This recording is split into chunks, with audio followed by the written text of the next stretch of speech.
আর এত সুরক্ষা দিয়েছে ওদেরকে, ওরা ভাবে আমাদের বিপদ এসছে, আমরা জীবনে স্বাধীন হতে পারলাম না, সবসময় ওদের পরাধীন হয়ে থাকবো।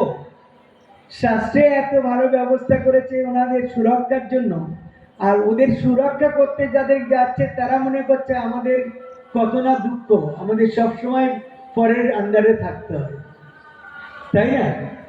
সেই জন্য সুরক্ষার জন্য বলরাম বলছে দাদা আমি যাব। সেই জন্য বলরাম আগে রথ নিয়ে গিয়েছেন, তারপরে পিছনেই সুভদ্রা দেবী গিয়েছেন।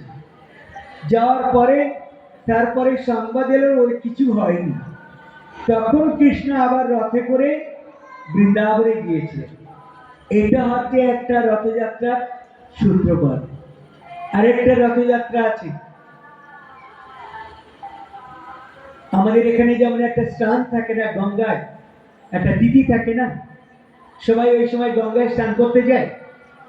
তৎকালীন সময় ভারতবর্ষে একটা তিথি ছিল কুরুক্ষেত্রে স্নান করার জন্য, যে সূর্যগ্রহণ বা চন্দ্রগ্রহণ হলে সেখানে স্নান করতে হবে সেই পূর্ণ তিথিতে। তৎকালীন সময়ে এই সারা ভারতবর্ষ থেকে বিভিন্ন জায়গা থেকে এখানে স্নান করার জন্য যেত। ওইখানে স্নানের জন্য দ্বারকা থেকে সমস্ত 16,108 হচ্ছে মহিষী, 108 মহিষী প্লাস কৃষ্ণ এখানে এসেছিলেন, কৃষ্ণকে নিয়ে এসেছিলেন স্নান করার জন্য।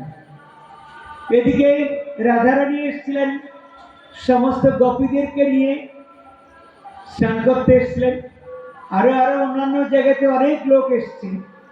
তো যখন দ্বারকা থেকে কৃষ্ণ এখানে স্নান করার জন্য এসছেন, রাধারানী বৃন্দাবন থেকে সমস্ত গোপীদেরকে নিয়ে গিয়েছেন, ওখানে গিয়ে কৃষ্ণের সঙ্গে সাক্ষাৎ হয়। যখন সাক্ষাৎ হয় কৃষ্ণের সঙ্গে সবাই আলাপ আলোচনা করেছে, বসে কথাবার্তা বলেছে, কৃষ্ণ সেবা করেছে।